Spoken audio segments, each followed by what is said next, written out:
Trisomie 21 et soins précoces, ça commence quand? Ma petite Luna, porteuse de trisomie 21 à 3 mois, le pédiatre m'a demandé de prendre rendez-vous chez un orthophoniste. Je ne comprends pas, ma fille ne parle pas encore. Pourquoi aller voir l'orthophoniste? Luna est un joli bébé de 3 mois, porteuse de trisomie 21, syndrome de Down. Sa maman l'accompagne aux différents rendez-vous médicaux. Elle a déjà commencé les séances de kinésithérapie, mais elle s'interroge sur l'intérêt d'un suivi orthophonique alors que Luna ne parle pas encore. La prise en soins précoce en orthophonie, que ce soit en cas de trisomie 21 ou dans d'autres types de handicap, a tout son intérêt. En effet, l'orthophoniste va accompagner l'enfant et sa famille dans différents domaines: communication, alimentation, langage, fonction de la face, et ce, bien avant que l'enfant ne dise ses premiers mots. Qu'est-ce que la trisomie 21? La trisomie 21, ou syndrome de Down, est une anomalie génétique dans laquelle on naît avec un chromosome en plus, le chromosome 21. L'enfant trisomique a généralement des signes physiques, les yeux bridés par exemple. Des signes médicaux, certaines maladies sont plus fréquentes que dans la population générale, comme les troubles cardiaques, des signes cognitifs et comportementaux, comme la déficience intellectuelle, et enfin des particularités orofaciales de la bouche et du visage, sur laquelle l'orthophoniste va travailler en priorité. Même si on retrouve certains points communs chez la majeure partie des trisomiques, n'oublions pas que chaque personne est unique et a ses points forts et ses fragilités. Comment apprend-on à communiquer? Communiquer, c'est transmettre une information à un autre individu. Cela se fait par le regard, la gestuelle, la mimique, avant même l'apparition du langage. Le plus souvent, la communication se fait naturellement avec le bébé qui vient de naître, mais parfois, il faut se faire aider. Quand l'orthophoniste rencontre un jeune bébé trisomique et ses parents, c'est pour préparer et optimiser la communication. Capter le regard de l'enfant, lui apporter les informations visuelles, sonores et tactiles qui vont l'aider à être en relation. Soutenir son attention durant l'échange. Pour certains parents, tout cela est évident, mais parfois une aide extérieure est la bienvenue afin de s'adapter aux besoins spécifiques du bébé trisomique 21. L'orthophoniste, au cours des séances, va expérimenter avec l'enfant et sa famille les moyens de communication les plus adaptés. Y a-t-il des difficultés de langage chez les trisomiques? Généralement, l'apparition du babillage puis du langage est plus tardive chez les enfants trisomiques.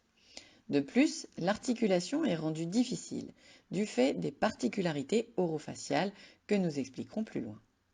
C'est ce qui fait que les trisomiques peuvent être plus difficiles à comprendre lorsqu'ils parlent.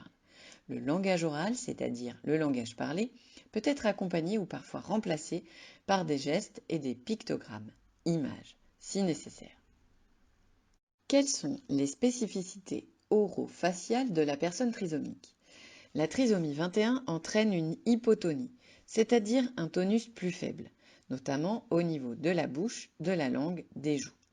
Cela peut avoir des répercussions sur l'aspect physique de l'enfant. Bouche ouverte, langue qui ressort. Sur son langage, difficulté à articuler. Sur son alimentation et sur sa respiration.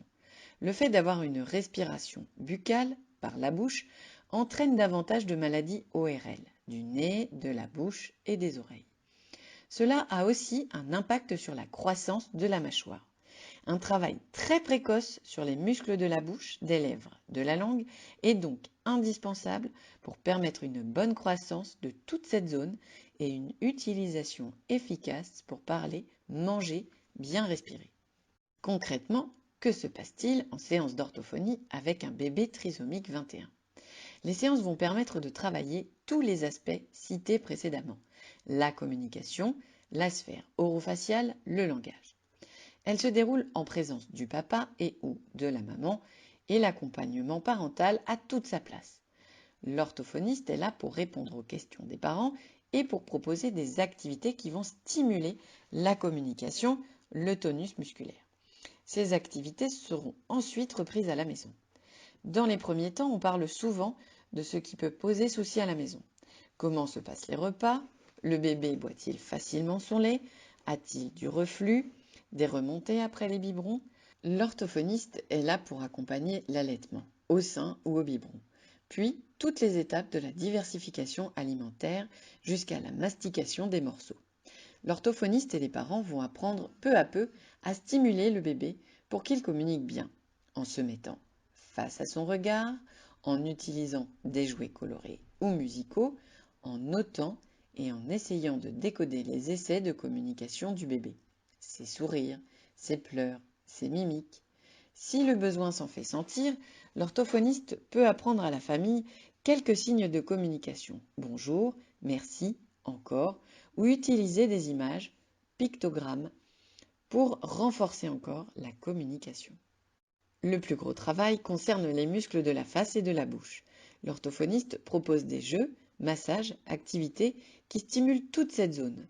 Il peut s'agir de la façon de mettre la cuillère dans la bouche, mais aussi des jeux de souffle, jeux musicaux, bruitages, grimaces. Tout cela va aider l'enfant à avoir un meilleur tonus dans sa bouche, ce qui a une répercussion positive sur l'alimentation, le langage, la respiration, la croissance des mâchoires. La fréquentation des séances dépend de beaucoup de paramètres. Disponibilité de la famille en fonction des autres rendez-vous, habitude de l'orthophoniste, reprise des stimulations à la maison. Classiquement, l'enfant est vu une fois par semaine, mais on peut espacer ou rapprocher les séances selon les périodes et les besoins, en sachant que cet accompagnement se fait sur du long terme. La naissance d'un bébé porteur d'un handicap est toujours un choc. Il arrive que les parents soient interrogatifs et parfois découragés quand on leur propose de voir encore un autre professionnel de santé alors qu'ils ont déjà tant à faire. La prise en soins orthophoniques a pour but d'accompagner l'enfant trisomique et sa famille vers un développement harmonieux des fonctions du visage, de la communication et du langage. Un démarrage précoce est un atout précieux. Plus l'enfant est jeune, plus le suivi est efficace sur le long terme. Ce suivi nécessite une bonne alliance thérapeutique avec la famille, qui est en première ligne au quotidien. Dans le cabinet de l'orthophoniste, les parents vont pouvoir s'alléger des questions qu'ils se posent et être soutenus tout au long du développement de leur enfant. Un accompagnement psychologique est également possible.